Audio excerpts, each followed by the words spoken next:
নমস্কার বন্ধুরা, কেমন আছো তোমরা সবাই? রিয়া সংসার জীবনে আজকে একটা নতুন ব্লগ নিয়ে চলে এলাম। আজকে শ্রাবণ মাসের শেষ সোমবার, তাই আজকে দেবো শিবের পুজো।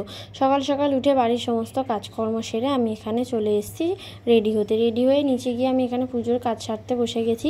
স্নান করে উঠে আমি কিছুটা গোছগাছ করেই রেখেছিলাম। ওপরে গিয়ে আমি শাড়িটা পরে সেখানে ফলমূলগুলো কাটতে বসে গেছি। এই যে পুষ্প থালাটা দেখছো, এটা আমি বিয়েতে পেয়েছি, আজকে নতুন বার করলাম। এখানে ফলমূলগুলো কেটে আমি চলে যাব মন্দিরে পুজো দিতে। পুজোটা আমাদেরই মন্দিরে দেব, মনসা মন্দিরে। ওখানে আমাদের দুটো শিব ঠাকুর প্রতিষ্ঠা করা আছে, একটা বদ্রীনাথ আর একটা কেদারনাথ। ওখানেই আমি দেব পুজোটা।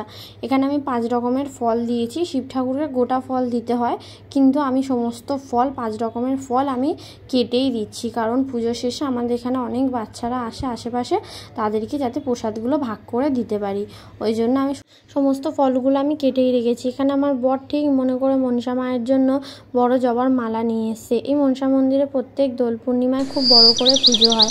আমি কোনোদিন দেখিনি, এটা আমার প্রথম বছর শ্বশুরবাড়িতে। পরের বছর দোলে হয়তো আমি থাকবো, কিন্তু এর আগে আমি শুনেছি শুধু যে এই মন্দিরে নাকি খুব বড় করে পুজো হয় প্রত্যেক দোল পূর্ণিমায়। এছাড়াও দোল পূর্ণিমা ছাড়াও এই মন্দিরে পুজো হয়।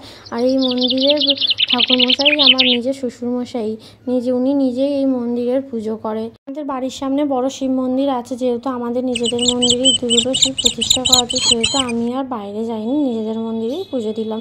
আমার ভিডিও যদি তোমাদের ভালো লাগে তো please like, share and subscribe করে দিও। টাটা।